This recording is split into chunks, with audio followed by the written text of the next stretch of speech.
So I wanted to record this. This is kind of interesting. So the quit switch, which wasn't working at all, I reflowed all the connections on the board and here and in the socket. And you'll notice that pulling the cord out does have an effect now. And when you plug it in, it seems like it works, right?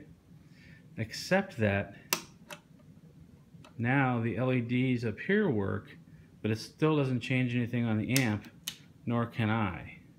So this is supposed to override the amp, which is fine, except that it's still not sending whatever information it needs to be sending, even though the switch is obviously getting power now. So I'm just going to unplug it all together. But that's an interesting development.